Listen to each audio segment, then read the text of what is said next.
கிருஷ்ணர் அவதரித்த தினம் கிருஷ்ண ஜெயந்தின்னு கொண்டாடுறோம். ராமர் அவதரித்த தினத்தை ராமநவமி அப்படின்னு சொல்கிறோம்.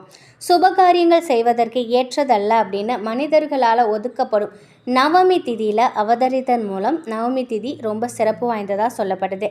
இந்த ஆண்டு ராமநவமிக்கு என்ன சிறப்பு இருக்குது, இந்த நாளில் என்ன செஞ்சால் ராமரோட அருள் கிடைக்கும், எப்படி வழிபட்டால் நன்மைகள் அதிகரிக்கும், செல்வம் சேருங்கிறத இந்த பதிவில் நம்ம தெரிஞ்சுக்கலாம். ஆன்மீக உறவுகள் அனைவருக்கும் என் அன்பான வணக்கங்கள். திருமாலின் அவதாரத்தில் 7வது அவதாரமாக சொல்லப்படுறது ஸ்ரீராம அவதாரம். தெய்வம் மனிதனாக பிறந்து பலவிதமான சோதனையை கடந்து எப்படி வாழணும்னு வாழ்ந்து காட்டிய உன்னதமான அவதாரம் தான் ராம அவதாரம். தச அவதாரங்களில் அதிகமானவர்களால் போற்றி வணங்கப்படக்கூடிய அவதாரமும் ராம அவதாரம் தான். ஸ்ரீராமபிரான் அவதரித்த தினத்தை தான் நம்ம ஸ்ரீராம நவமியாக சொல்லி கொண்டாடுறோம். ராமர் அவதரித்தது சைத்திர மாதம்னு சொல்லக்கூடிய பொங்குனி மாதத்தின் வளர்பிறை நவமி திதியில். பூமியில் உள்ள தீய சக்திகளை அழித்து தர்மத்தை நிலைநாட்ட திரேதா யுகத்தில் எடுக்கப்பட்டது ராம அவதாரம். இந்த ஆண்டு ஸ்ரீராம நவமி ஏப்ரல் 6ஆம் தேதி ஞாயிற்றுக்கிழமை வருது. அன்றைய தினம் அதிகாலை 1 மணி முதல் ஏப்ரல் 7ஆம் தேதி அதிகாலை 12:25 வரைக்கும் நவமி திதி இருக்குது. இதே போல் ராமபிரான் அவதரித்த புனர்பூச நட்சத்திரம் ஏப்ரல் 5ஆம் தேதி காலை 10:48க்கு தொடங்கி ஏப்ரல் 6ஆம் தேதி காலை 10:30 வரைக்கும் இருக்குது. இப்போ புனர்பூச நட்சத்திரமும் நவமி திதியும் சேர்ந்து வரக்கூடிய அந்த 10:30 அதுக்குள்ளே நீங்கள் வழிபாடு செய்யலாம். முடியாதவங்க அன்றைய நாள் முழுவதுமே நீங்கள் நவமி திதியில் கூட நீங்கள் ஸ்ரீராமரை நினைத்து வழிபாடு செய்யலாம். ஆனால் காலை 10 மணிக்குள்ளே செய்வதுங்கிறது ரொம்ப சிறப்பான ஒன்று. ராமபிரான் ரவிக்குலன்னு சொல்லக்கூடிய சூரிய வம்சத்தில் பிறந்தவங்க. இந்த முறை சூரியனுக்குரிய ஞாயிற்றுக்கிழமையில் ராம நவமி வர்றது ரொம்பவே சிறப்பான ஒரு கூடுதலான ஒரு விஷயம்னு சொல்லலாம். இந்த ஆண்டு ராம நவமிங்கிறது ரொம்பவே சிறப்புக்குரியது. இந்த நாளில் ரவி புஷ்ய யோகம், சர்வார்த்த சித்தி யோகம், ரவி யோகம், இப்படி சுபயோகங்கள் நாள் முழுவதுமே இருக்குது. இந்த நாளில் எந்த நேரத்தில் வேணாலும் பூஜை செஞ்சு சுபகாரியங்களை நீங்கள் துவங்கலாம். இந்த நாளில் புதிய தொழில் துவங்குவது, புது வீட்டில் குடியேறுவது, இதெல்லாம் ரொம்ப மங்களகரமான ஒரு செயலாக சொல்லப்படுது. சுபகாரியங்கள் செய்வதற்கு இந்த நாள் ரொம்பவே ஏற்றதாக சொல்லப்படுது. ஞாயிற்றுக்கிழமையில் வரக்கூடிய ஸ்ரீராம நவமிங்கிறதுனால இந்த நாளில் சூரிய பகவானை வழிபட்டாலும் ராமரை வழிபட்டால் வாழ்வில் உயர் பதவி, உயர்ந்த நிலை அடையலாம். நம்ம வீடுகளில் ராமரை நினைத்து பூஜை செஞ்சோம் அப்படின்னா நம்ம வீட்டில் மகிழ்ச்சி, அமைதி நிலவும். அது மட்டும் இல்லாமல் வீட்டில் நேர்மறை ஆற்றல் அதிகரிக்கும். ராமநவமி அன்னைக்கு செய்யப்படக்கூடிய பூஜைகள் மகாலட்சுமி தாயாரை மகிழ்விக்கக்கூடிய ஒரு செயல். சீதாதேவி மகாலட்சுமி தாயாரின் அம்சங்கிறதுனால ராமநவமி அன்னைக்கு ராமரையும் சீதாதேவியும் நம்ம வழிபட்டோம்னா மகாலட்சுமி தாயாரோட அருளை முழுவதுமாக நம்ம பெறலாம். அதனால் அன்றைய நாளில் நீங்கள் ராமநவமி அன்னைக்கு அதிகாலையில் எழுந்து குளிச்சுட்டு சுத்தமான ஆடைகளை போட்டுக்கோங்க. ராமர் சிலை படம் இருந்ததுன்னா சுத்தம் செஞ்சு வாசனை மலர்களால் அலங்கரிச்சுக்கோங்க. கண்டிப்பாக துளசி இலைகளும் நீங்கள் அதோட சேர்த்து அலங்காரம் பண்ணிக்கோங்க. சிலை இருந்ததுன்னா கங்கை நீர், பூக்கள், பழங்கள், பஞ்சாமிர்தம் இதெல்லாம் வச்சு நீங்கள் வழிபடலாம். மஞ்சள் நிற பழங்கள், இனிப்பு வகைகள் இதெல்லாம் செஞ்சு நீங்கள் படைக்கலாம். ராமருக்கு பால் பாயசம், பானகம் வச்சு நீங்கள் வழிபடுங்க. ஆனால் முக்கியமாக நம்ம நைவேத்தியத்தில் நீர்மோர் பானகம் இருப்பது ரொம்ப அவசியமானது. அன்றைய தினம் முழுவதுமே ராமநாமம் சொல்வது, ராமரின் புகழ் கேட்பது நம்முடைய பாவங்களை போக்கி புண்ணியத்தை கொடுக்கும்.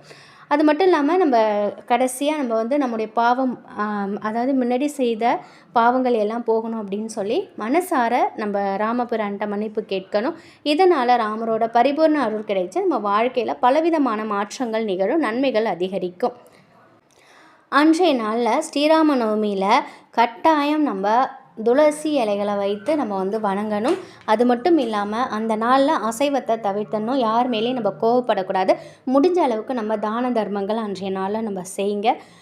அன்றைய நாள் முழுவதும் ராம் ராம் ராம் இந்த ஒரு வார்த்தையே சொல்லிக்கிட்டே இருக்கிறது நமக்கு மிகப்பெரிய அளவில் நல்ல ஒரு முன்னேற்றத்தை கொடுக்கும் அப்படின்னு சொல்லலாம்.